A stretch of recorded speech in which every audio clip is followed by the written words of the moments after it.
তোমাদের সাথে শেয়ার করতে চলেছি পালং পনির।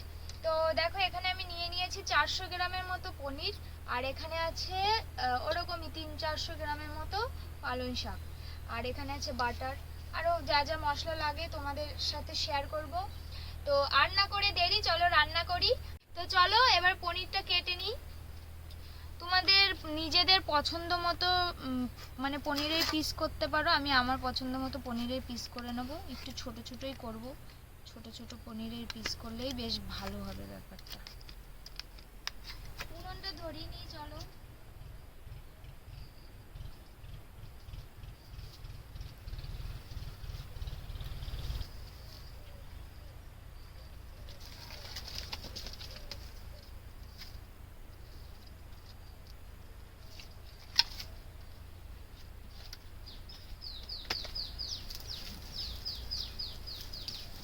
জল দিয়ে দেবো, শাকটা সেদ্ধ করে নেব, হালকা একটু ভাপিয়ে নেব।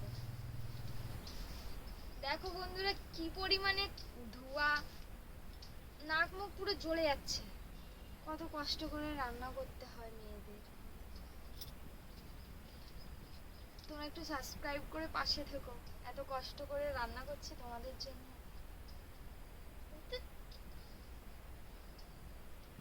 তো বন্ধুরা এখানে আমি বেকিং সোডা নিয়ে নিয়েছি। তো এই জলের মধ্যে আমি অল্প বেকিং সোডা দিয়ে দেবো, তাহলে শাকটা পুরো সবুজ সবুজ থাকবে। বেশি দিও না, তোমরা অল্প দিও। আর এখানে জলের মধ্যে আমি বরফ নিয়ে নিয়েছি। এই বরফ জলের মধ্যে শাকটা সেদ্ধ করে আমাকে দিতে হবে, তাহলে শাকটার কালারটা পুরো সবুজ থাকবে, সুন্দর থাকবে। তো চলো এবার আমি শাকটা দিয়ে দিই। এখানে আছে পালং শাক আর অল্প কিছু ধনেপাতা। শাকটা বেশি সেদ্ধ করব না, হালকা একটু ভাপিয়ে নিই। আর এর মধ্যে দিয়ে দেবো কটা গোটা কাঁচা লঙ্কা, ওটাও আমি শাকটার সাথেই পেস্ট করে নেব। দিয়ে দিচ্ছি কটা গোটা কাঁচা লঙ্কা, শাকের সাথেই হালকা ভাপিয়ে নেব, তাহলে এর কালারটাও ভালো আসবে। শাকটা উল্টে দিতে হবে।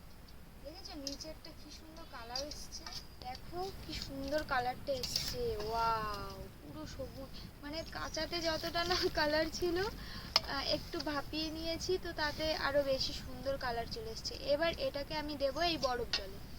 এখানে দেখো আমি বরফ জল রেডি করে নিয়েছি, জলের মধ্যে কয়েক কিউব বরফ নিয়ে নিয়েছি। এবার এটা আমি দিয়ে দেবো, এই শাকটা আমি দিয়ে দেবো বরফ জলে, তাহলে শাকটার কালারটা পুরো এরকমই থাকবে, পুরো ধরে থাকবে। একটু জলটা ছেঁকে ছেঁকে দিই, তাহলে গরম জলটা একটু কম যাবে।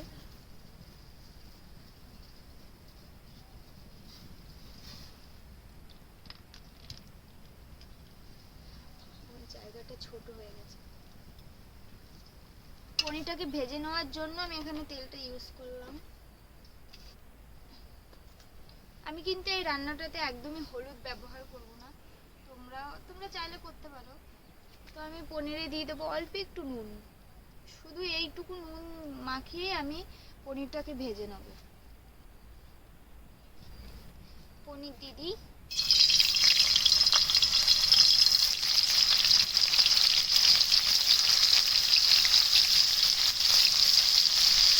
এটা তোমরা না ভেজেও করতে পারো, আমি ভেজেই করব।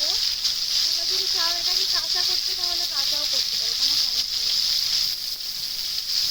এটাকে আমি মিক্সিতে পেস্ট করে নেব। জলটা ভালো করে চেপে চেপে বের করে নিতে হবে।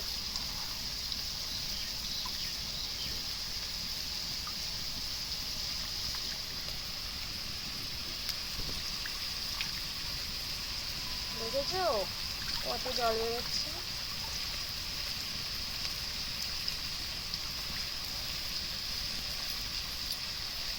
দিয়ে দেবো, এখানে আমি নিয়ে নিয়েছি 7-8টার মতো কাজু বাদাম, আর এখানে আছে কি বলে এটাকে, মগজদানা। মগজদানাগুলো দিয়ে দিলাম।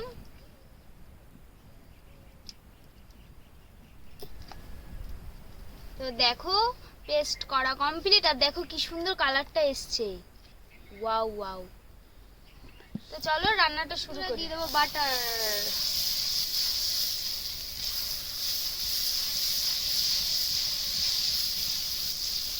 রান্নাটা বাটার দিয়ে ঘি দিয়ে করলেই বেশি ভালো হয় খেতে। তোমরাও এবার দিয়ে দেবো আমি এখানে আমি কিছু পেস্ট যেমন ধনে গুঁড়ো, জিরে গুঁড়ো আমি এখানে জলের সাথে গুলিয়ে নিয়েছি, ওটা দিয়ে দেবো। আর এখানে আমি শুকনো লঙ্কার গুঁড়ি ব্যবহার করব না, কারণ এখানে আমি অনেকটা কাঁচা লঙ্কা দিয়েছি আর আমি কালারটা চাইছি পুরোপুরি সবুজ রং আনতে। এখন আমি দিয়ে দেবো টমেটো।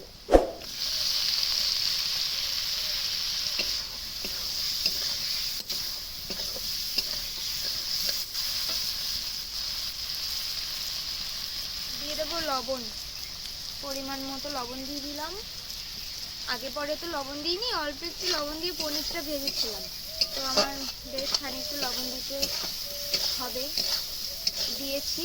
এবার আর পরে লাগলে আবার দেওয়া যাবে। তো আমি মশলাটাকে ভালো করে কষিয়ে নিই। এখানে এটা আমি পুরোপুরি নিরামিষ করছি, তোমরা চাইলে পেঁয়াজ রসুন কুচিও দিতে পারো। মশলাটা থেকে তেল ছেড়ে দিয়েছে, পরে আমি দিয়ে দিচ্ছি পেস্ট।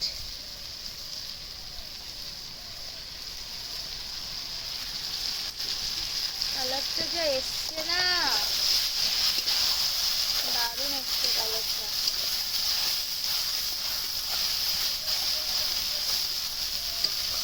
তো মিক্সারটা ধুয়ে একটুখানি জল দিয়ে দিলাম।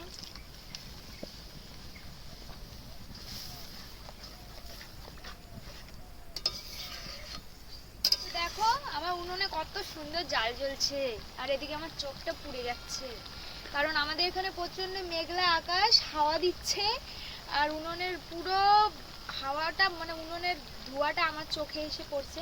তো এরকম করে মোটামুটি 5 থেকে 6 মিনিট আমি এটাকে মানে জাল করে নেব। তো আমার শাকটা ফুটে গেছে, এরপরে আমি দিয়ে দেবো পনিরগুলো। তো চলো পনিরটা দিয়ে দিই।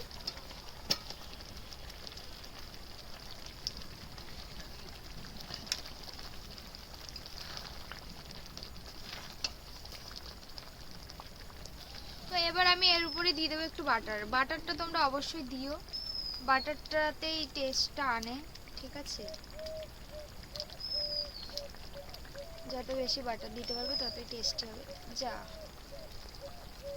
তো আমার রান্নাটা পুরোপুরি কমপ্লিট। তো দেখো কি সুন্দর হয়েছে দেখতে। তো চলো আমি এটাকে নামিয়ে নিই, না হলে কালারটা ডিসকালার হয়ে যাবে।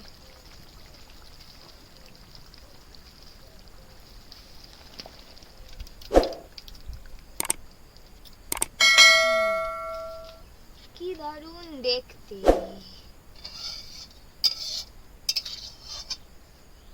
তো আমাদের পালং পনির পুরোপুরি রেডি। তো তোমরা দেখতেই পাচ্ছ কি সুন্দর হয়েছে কালারটা। আর ভাইকে দিয়ে খাইয়েছিলাম, ভাই বলেছে খেতে দারুণ হয়েছে। তোমরাও বাড়িতে অবশ্যই ট্রাই করো, কেমন হয়েছে কমেন্ট করে আমাকে জানিও। খেতে তোমরা এইভাবেই ট্রাই করো, খুবই ইজি। আর তোমরা যদি এটাকে নিরামিষ না করে আমিষ করতে চাও তাও করতে পারো পেঁয়াজ রসুন দিয়ে। আমি এটা নিরামিষ করেছি, তাই এখানে পেঁয়াজ রসুন ইউজ করিনি। তো আমাদের ভিডিওটা তোমাদের ভালো লাগলে চ্যানেলটাকে সাবস্ক্রাইব করে পাশে থাকবে, ফেসবুক থেকে দেখে থাকলে পেজটাকে ফলো করে পাশে থাকবে। টাটা, বাই বাই, দেখা হচ্ছে নেক্সট ভিডিওতে। সকলে সুস্থ থেকো, ভালো থেকো।